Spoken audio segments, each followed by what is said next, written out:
between any two beacons that limit the period or the superframe, we define a contention access period, means that CSMA-CA process or mechanism. After this process, when it finishes or ends up, we define two TDMA part, the fixed part and the flexible part. Fixed part, whenever in my current frame, if I receive a message, then in the next frame, I assign a slot for this node. And based on the history of the interference in the last K received frames or K frames, I estimate or predict P slots. And this P slots, it's called flexible TDMA part.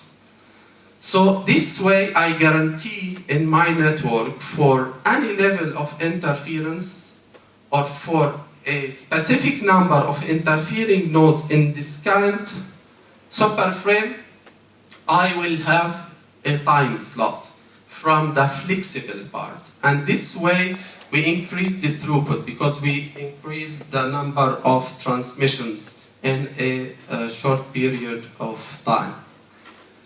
Here's the code of our algorithm, and this is very simple flowchart for our proposal. Any source in the network try to measure its SI and R periodically. If it's greater than some threshold, it transmits for its neighbors, and these neighbors try to choose one best relay. One best relay, in fact here we use opportunistic relaying, means that if I have X path, I choose the most better radio link. Afterwards, after I choose, or the coordinator choose the best relay, all of them best relays with the interfering sources have to wait. The fixed TDMA have to wait till here in order to start in a TDMA schedule. So, here's just an example, illustrated example to say that source 1 and 4 wait until TDMA schedule starts. S1 and 4 find the slots and find stable channels. Afterwards, transmit directly one-hop communication to the coordinator. Whether nodes or sources S2, 3, 4 transmit to relays, because they are non-interfering sources, they exploit the advantage of two-hop communication. And afterwards, best relays as well, they have to wait in order to transmit directly to coordinator as well. In fact, here, as I have shown you the delta here, or the SI and R threshold, and in fact, it's not nice to fix your threshold. That's why we have chosen we have introduced a probabilistic model in order to guarantee for any threshold the outage probability of our proposal experience good behavior. For example, we define or in fading channel, for example, the SI and R, for sure it's a random variable. We can't expect that very well. And for a variable SI and R, we need to have at least some guarantees in order to have some transmissions. So we define the outage probability whenever the SI and R is going down some threshold. And we define the SI and R as the usual or traditional definition, as you know. And afterwards, in our V-band, we compute the total signal interference plus noise ratio, noise plus noise ratio, and afterward we compute the average.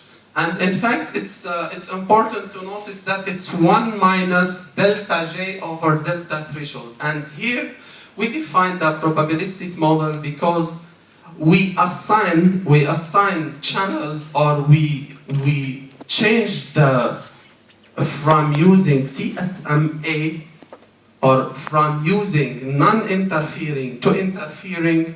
It's based on delta, average interference. That's why it's probabilistic. And we define the average, and this is the probability to assign a channel or to switch from CSMA to FTDMA. After some calculations, we proved that this probability is less than the original probability of our model. The original model, it's for opportunistic relaying model, we compute the outage probability. And for any delta, we have proved that our model experience much less outage probability than opportunistic relaying. And this proposal proves that analytically that the outage probability is really minimized. Here I would like to introduce our simulator and simulation model and simulation setup. First, we used static V-band from 1 to 2 meters squared. V-band consists of 12 sensors and 4 relays. This is use case. We have also used sources, relays, I mean two-hop communication. Yes. And this is the simulation parameters. As you can see, it's traditionally. Here I'm just trying to define what does it mean two-hop communication or opportunistic relaying. Means that the good path we choose. And here the traditional CSMAC model. I am showing you because I have done some comparison with these studies. Interference level here, we studied the performance based on 3 parameters: the signal to interference plus noise ratio, the energy consumption, and the throughput.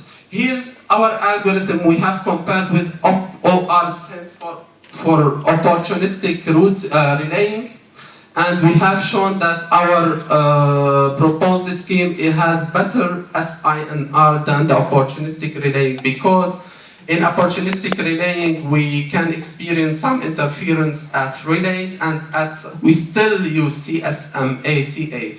But with our proposal, we avoid this interference by introducing a flexible TDMA and stable channel. That's why SINR is going higher. The second, we have used, or we have compared our energy consumption with other 2 schemes, the TDMA or the ZigBee, and opportunistic relaying. And it's also our proposal experience less power energy consumption than others, because first reason, we use efficiently the resource. I mean, we use efficiently the channel. We don't experience any interference, and opportunistic relaying, in fact, it used two-hop communication. That's why energy consumption is going down and down. Here we explain, or we have studied the performance based on the throughput, and the throughput is improved other than the opportunistic relay, because in a fixed period of time we increase the number of transmitting nodes. And here we use some benchmarking conclusions, and we show that our scheme based on SINR is the best on other 2 studies.